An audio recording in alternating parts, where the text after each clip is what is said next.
ఆద్యంతమంగళమజాత సమానభావం ఆర్యం తమీశమజరామరమాత్మదేవం పంచాననం ప్రబల పంచవినోదశీలం సంభావయే మనసి శంకరమంబికేశం.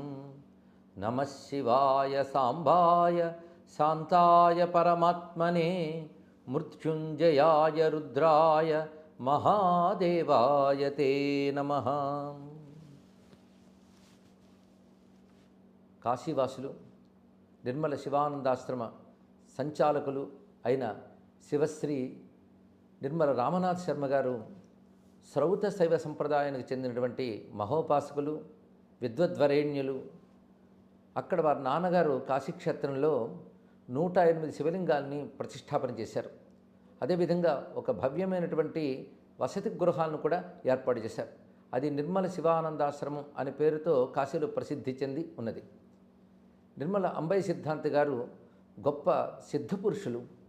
శ్రౌత శైవంలోనూ అదేవిధంగా జ్యోతిష్ శాస్త్రంలో కూడా విద్వాంసులు వారు త్యాగంతో, యోగంతో, తపస్సుతో భవ్యమైనటువంటి 108 శివలింగాల్ని స్థాపన చేసి ఒక ఆశ్రమాన్ని అక్కడ నెలకొల్పారు. పైగా కాశీక్షేత్రంలోనే తన శిష్య సమూహ సమక్షంలో వారితో చెప్పి మరి శివైక్యం చెందిన సిద్ధపురుషులు వారు తనయులైనటువంటి రామనాథ్ శర్మ గారు అటువైపు పితృభక్తి, మరోవైపు పరంపరాగతమైన శివభక్తి, ఈ రెండు మూర్తి భవించి సంప్రదాయంతో నిష్ఠతో నిరంతరం పంచాక్షరి జపపరాయణులై శివార్చన ధురీణులై గొప్ప సంప్రదాయాన్ని నెలకొల్పారు. వారి నాన్నగారి వల్లనే వీరికి కూడా గొప్ప శిష్య పరంపర ఉన్నారు.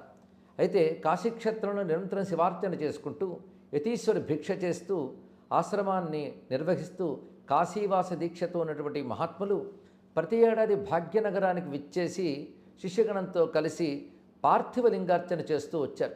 మండల దీక్షగా శ్రావణ మాసంలో ఈ పార్థివలింగార్చన చేస్తున్న వీరు ఇప్పుడు ఈ సంవత్సరం ఈ పావనమైన వసంత ఋతువులో చైత్రమాసంలో విశేషించి వారం రోజుల పాటు పార్థివలింగార్చన కార్యక్రమాన్ని చేస్తున్నారు. మొత్తం 50 ఏళ్లుగా చేస్తున్నటువంటి ఈ పార్థివలింగార్చన ఇప్పుడు స్వర్ణోత్సవాన్ని జరుపుకుంటూ ఉన్నది. ఈ సమయంలో గొప్ప గొప్ప కార్యక్రమాలు నిర్వహిస్తున్నారు.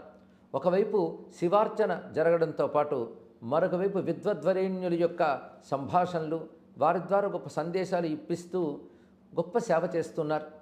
ఇక్కడ వీరు విద్వద్వరేణ్యులు మాత్రమే కాకుండా శైవోపాసకులు, సిద్ధపురుషులను చెప్పుకున్నాం.